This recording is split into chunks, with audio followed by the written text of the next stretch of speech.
2026 বিশ্বকাপের final Argentina versus Spain, Lionel Messi versus Lamine Yamal. এই ফাইনালের মূল মাঠের রেফারির দায়িত্বে কে থাকবেন, এই প্রশ্নের উত্তর হয়তো আপনি জানতে চাইবেন এবং তার পেছনের গল্পটাও আজকে আপনাদের জানাবো। আমার পেছনে এই যে স্লাভকো ভিনচিচ, স্লোভেনিয়ার রেফারি, তিনিই থাকবেন গ্র্যান্ড ফাইনালের মূল মাঠের রেফারিংয়ের দায়িত্বে। কিন্তু এই স্লাভকো ভিনচিচের একটা বড়সড় কাহিনী রয়েছে। এক সময় তিনি অলমোস্ট একেবারে কারাগারে পৌঁছে গিয়েছিলেন, তাও আবার নিজ দেশ নয়, বসনিয়ার বিয়েলিনিয়া শহরের কথা। মানে 2020 সালের মে মাসের কথা, যখন কোভিড প্যান্ডেমিকের কারণে পুরো ইউরোপ জুড়ে লকডাউন। তখন এই স্লাভকো ভিনচিচ ওই বসনিয়ার বিয়েলিনিয়া শহরে একটা কেবিনে বা একটা হোটেলে গিয়েছিলেন একটা ভদ্রমহিলার সঙ্গে দেখা করতে লাঞ্চ ডেটে। সেখানেই পুলিশ রেড দেয়। সেখানে একটা ইন্টারন্যাশনাল ক্রিমিনাল অর্গানাইজেশনের একটা কারসাজি চলছিল, একটা পরিকল্পনা চলছিল। পুলিশ রেড দিয়ে সেখানে 10,000 ইউরো ক্যাশ জব্দ করে। Bellissimo Rotondo, all-round greatness. Plus অস্ত্রশস্ত্রও ছিল সেখানে অবৈধ। অনেক কোকেনেরও সমাহার পেয়েছিল বসনিয়ার পুলিশ। সঙ্গে হোটেলের পেছন থেকে এই স্লাভকো ভিনচিচ সঙ্গে আরও 3 জন একটা নৌকায় করে পালিয়ে যাওয়ার চেষ্টা করেছিলেন, রিপোর্টস তাই বলছে।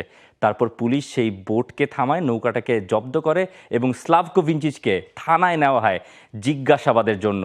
তারপর যখন জানা গেল এই স্লাভকো ভিনচিচ কোনো ইন্টারন্যাশনাল ক্রিমিনাল অর্গানাইজেশনের কোনো সন্ত্রাসী নন, তিনি বরং একজন রেফারি এবং তিনি অনেক ম্যাচ পরিচালনার অভিজ্ঞতা তার রয়েছে এবং তিনি পুলিশকে ওই ইনভেস্টিগেশনে নিজের কাহিনীটা তুলে ধরেছিলেন এবং খুব ভালোভাবেই স্বীকারোক্তি দিয়েছিলেন যে এই যে লাঞ্চ ডেটে তার যাওয়া একজন অপরিচিত মহিলার সঙ্গে, সেটা তার জীবনের সবথেকে বড় ভুল ডিসিশন ছিল। তার ক্যারিয়ার অলমোস্ট শেষ হয়ে যেতে পারতো যদি তেমন কোনো সম্পৃক্ততা পাওয়া যেত, কিন্তু এমন কোনো কাহিনী ঘটেনি। স্লাভকো ভিনচিচ মোটামুটি নিজের নাম অক্ষুণ্ণ রেখেই সেখান থেকে ফিরেছিলেন।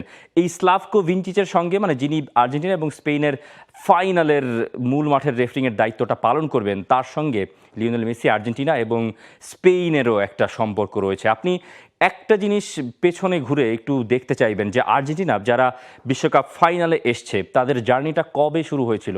2022 কাতার বিশ্বকাপের কথা আপনি স্মরণ করতে পারেন, যেখানে প্রথম ম্যাচটা আর্জেন্টিনা হেরেছিল সৌদি আরবের কাছে 2-1 ব্যবধানে। সেই ম্যাচের মূল মাঠের রেফারিংয়ের দায়িত্বেও ছিলেন এই স্লাভকো ভিনচিচ। মানে একটা পুরো হোল সাইকেল এসে কমপ্লিট হচ্ছে 2026-এর ফাইনালে। লিওনেল মেসির যে স্বপ্নটা অধরা ছিল, সেই স্বপ্নের যাত্রা শুরু হয়েছিল 2022 কাতার বিশ্বকাপের গ্রুপ স্টেজের প্রথম ম্যাচ দিয়ে, সৌদি আরবের বিপক্ষে একটা হার দিয়ে। সেখানেও ছিলেন এই মূল মাঠে স্লাভকো ভিনচিচ এবং আরও একবার এই স্লাভকো ভিনচিচ থাকবেন 2026-এ, যখন লিওনেল মেসি বিশ্বকাপকে বিদায় বলবেন, হয়তো ট্রফি সহ, হয়তো ট্রফি ছাড়া। এবং এর সঙ্গে সেই স্পেনেরও, মানে স্লাভকো ভিনচিচের সঙ্গে স্পেন ন্যাশনাল ফুটবল টিমেরও একটা সম্পর্ক আছে। মানে স্পেন ন্যাশনাল টিম যতগুলো ম্যাচ খেলেছে যেখানে মূল মাঠের রেফারির দায়িত্বে ছিলেন এই স্লাভকো ভিনচিচ, ততগুলো ম্যাচে একবারও হারে নাই এই ইস্পানিয়া বা স্প্যানিশ ফুটবল টিম। আপনি 2017 সালের কথা মনে করতে পারেন, স্পেন কলম্বিয়া একটা ফ্রেন্ডলি ম্যাচে 2-2 গোলে সেই ম্যাচটা শেষ হয়েছিল। সেখানেও মূল মাঠের রেফারি ছিলেন এই স্লাভকো ভিনচিচ। এরপর 2020 সালের ইউরোর কথা, সুইডেনের বিপক্ষে 0-0 ড্র। 2023 উয়েফা নেশনস লিগের সেমিফাইনাল, ইতালিকে যেই ম্যাচটা হারিয়েছিল স্পেন, এরপরে গিয়ে তারা ওই যে নেশনস লিগের ট্রফিটাও উঁচিয়ে ধরেছিল এই লুই দে লা ফুয়েন্তের আন্ডারে, সেখানেও এই স্লাভকো ভিনচিচ ছিলেন। ইউরো 2024 গ্রুপ স্টেজ, স্পেন 1-0 গোলে হারিয়েছে ইতালিকে, এবং 2024 ওই ইউরোর সেমিফাইনাল, যেই জমজমাট সেমিফাইনাল, মানে ওই যে লামিন ইয়ামালের গোল, এরপরে ফ্রান্সকে হারানো, এরপরে গিয়ে ইউরোর ট্রফিটা উঁচিয়ে ধরা, সেই সেমিফাইনাল স্পেন ভার্সেস ফ্রান্স 2-1 ব্যবধানে যে ম্যাচটা স্পেন জিতে নিয়েছিল, সেই ম্যাচের দায়িত্ব ছিলেন এই স্লাভকো ভিনচিচ। স্লাভকো ভিনচিচের আরও অনেক গল্প বাকি। মানে এই স্লাভকো ভিনচিচকে আপনি এই বিশ্বকাপে কয়টা ম্যাচে দায়িত্ব পালন করতে দেখেছেন একটু মনে করতে পারেন। মরক্কো ভার্সেস ব্রাজিল গ্রুপ স্টেজের প্রথম ম্যাচ ব্রাজিলের, সেই ম্যাচটাও তিনি ছিলেন। আলজেরিয়া জর্ডান গ্রুপ স্টেজের ম্যাচ, এবং রাউন্ড অফ 32 মেক্সিকো, যে ম্যাচটায় একুয়াদরকে হারিয়ে দিয়েছিল 2-0 ব্যবধানে, এবং পিয়েরো হিনক্যাবিয়াকে এই যে মুখ ঢেকে কথা বলার জন্য রেড কার্ডটাও দেখিয়েছিলেন এই স্লাভকো ভিনচিচ। আপনি আরও অনেক ঘটনা মনে করতে পারেন। এই যে 2023-24 চ্যাম্পিয়ন্স লিগের ফাইনাল, যেই ফাইনালটায় রিয়াল মাদ্রিদ 2-0 ব্যবধানে হারিয়েছিল বরুসিয়া ডর্টমুন্ডকে, সেই চ্যাম্পিয়ন্স লিগের ফাইনালেও ছিলেন এই স্লাভকো ভিনচিচ। প্লাস এই যে গত মৌসুমে মানে 25-26-এ বায়ার্ন মিউনিখ আর রিয়াল মাদ্রিদের যেটা জমজমাট একটা লড়াই হয়েছিল চ্যাম্পিয়ন্স লিগে, সেখানে যে কামাভিঙ্গাকে ফাউল করার পর বল রোল করিয়ে নিয়ে যাওয়ার জন্য সেকেন্ড ইয়েলো কার্ড দেখিয়ে মাঠ থেকে বাইরে পাঠিয়ে দিয়েছিলেন স্লাভকো ভিনচিচ, এই চেহারাটাও আপনার মনে পড়ার কথা। এই স্লাভকো ভিনচিচের সঙ্গে একটা বড় সড়ো সম্পর্ক যেমন এই কন্ট্রোভার্সির সঙ্গে আছে, তেমন এই আর্জেন্টিনা এবং স্পেন দলের সঙ্গে আছে। অনেক কন্ট্রোভার্সি থাকলেও এই স্লাভকো ভিনচিচ ইউএফার আন্ডারে প্রায় 70+ মানে 72টা ম্যাচ তিনি পরিচালনা করেছেন।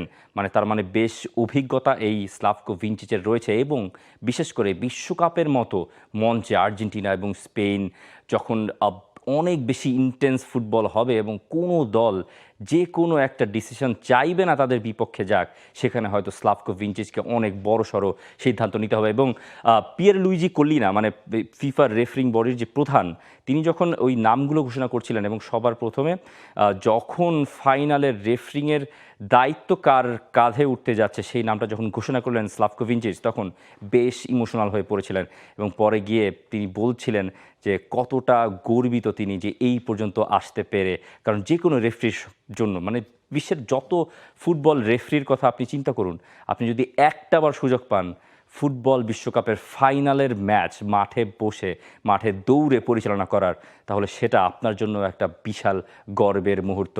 সেই 2020 সালের বসনিয়ার একেবারে কারাগারে বা জেলে ঢোকার উপক্রম থেকে মানে পুলিশের ইনভেস্টিগেশন থেকে বেরিয়ে এই যে 2026-এ এসে বিশ্বকাপ ফাইনালে ম্যাচ পরিচালনা করা এই Slavko Vincic has come a long way.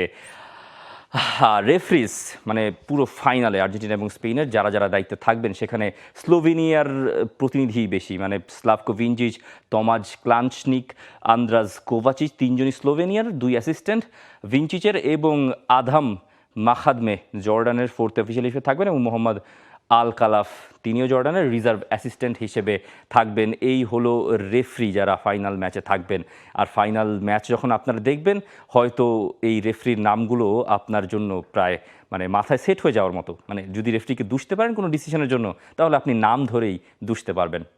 For more updates, subscribe to our YouTube channel and click on the bell icon. Follow us on Facebook and Instagram. Download T-Sports app to enjoy exciting games and highlights. Visit tsports.com.